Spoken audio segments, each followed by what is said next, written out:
In 2021, my wife and I purchased a 20-acre parcel in north central Minnesota.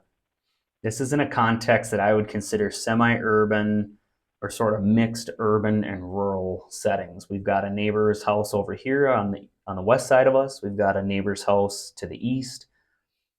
This area is characterized by overall small average parcel sizes.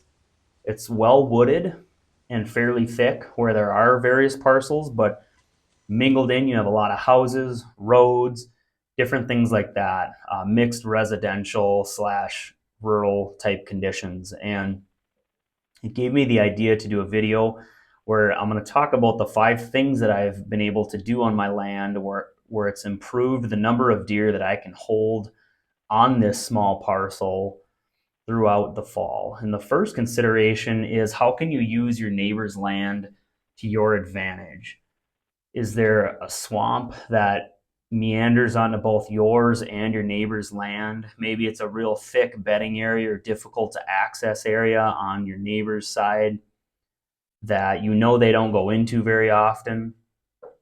That's something that you want to build on and try to create some semblance of a sanctuary, so that if you are trying to get an older age class buck to set up shop on your land, or at least use it periodically in the fall, there needs to be some form of sanctuary where he feels comfortable enough to do so. And with these micro parcel settings, it's very difficult to do that when you do have barking dogs, lawnmowers running, things like that. On the flip side, are there certain areas where you know your neighbors have big parties, big get togethers, their kids are driving their four-wheelers or side-by-sides right along the property line? Think about how that may influence where you want to put food and or bedding. Now, just as another consideration, in my area, the prevailing winds are out of the west, northwest, or southwest. And anytime a front blows through, like a rainstorm or snowstorm, that cold front is always going to be coming out of the northwest following it the following day, following the front. So that's the first item, is use your neighbor's property to your advantage. Try to build on a bedding area or sanctuary where you can.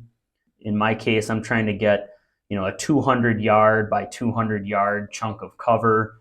Can you get, 5 acres, maybe 10 acres, maybe 20 even in some cases where you're spanning properties of actual sanctuary. The second thing to think about is screen everything. I am screening my food plot. I'm trying to screen how I get back into my food plot. I'm actually screening on the edge of my yard over here on the side where deer are going to be bedding. And I use a number of different forms. I drop trees back here when I'm doing TSI work, when I'm trying to improve this bedding area. I'm using trees and tops as side cover for screening. I'm using that new regrowth that comes up once you allow sunlight to hit the forest floor. That's a form of screening. I also plant plot screen, and I plant fast growing pine trees on my land to try to create multiple layers of screening so that the property feels bigger, it hunts bigger. Deer are not able to see out of their sanctuary areas, and I'm not able to see in. I can move around on my property without deer seeing me going back here to hunt or come back off at the end of the night.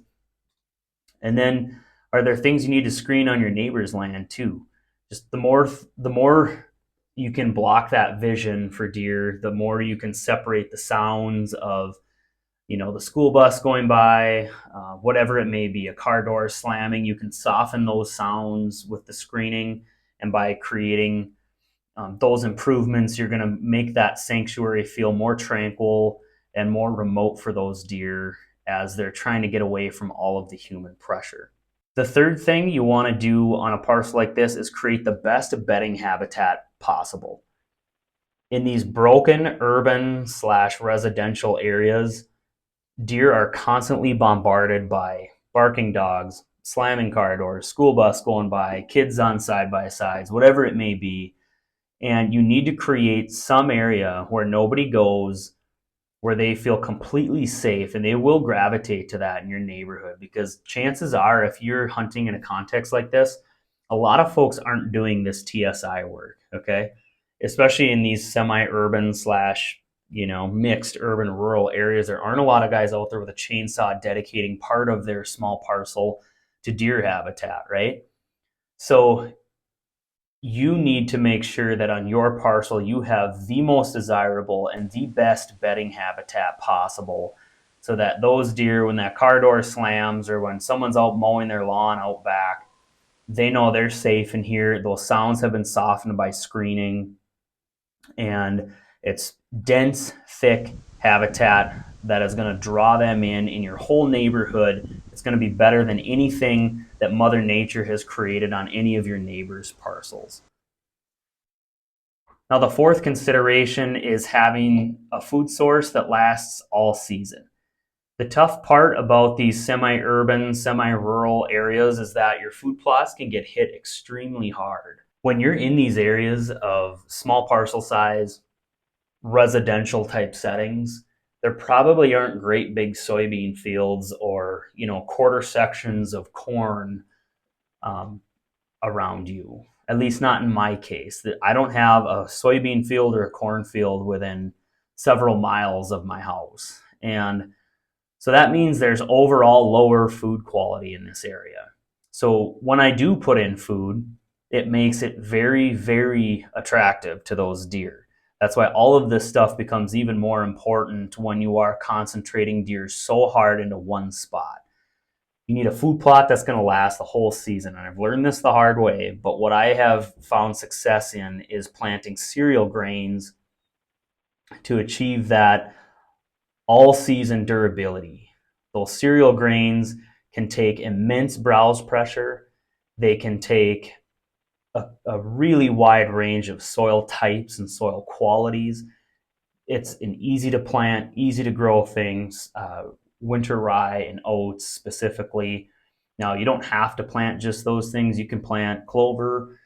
You could plant, some other perennial type plants. The bottom line is don't get caught up in the hype. Don't get caught up in the I gotta have brassicas or I gotta have these special turnips, because I saw this one show where they were planting them. You need a food plot that's going to last the entire season.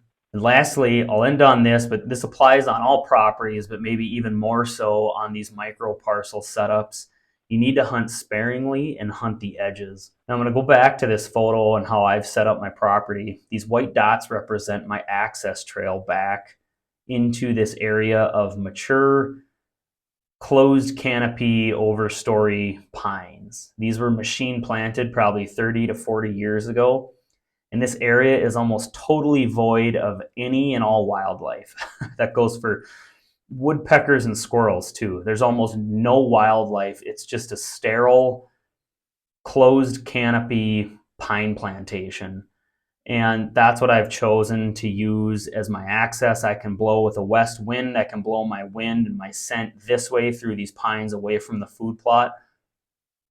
I come back here on a well-cleaned trail. This blue dot, you probably guessed, but represents a water hole.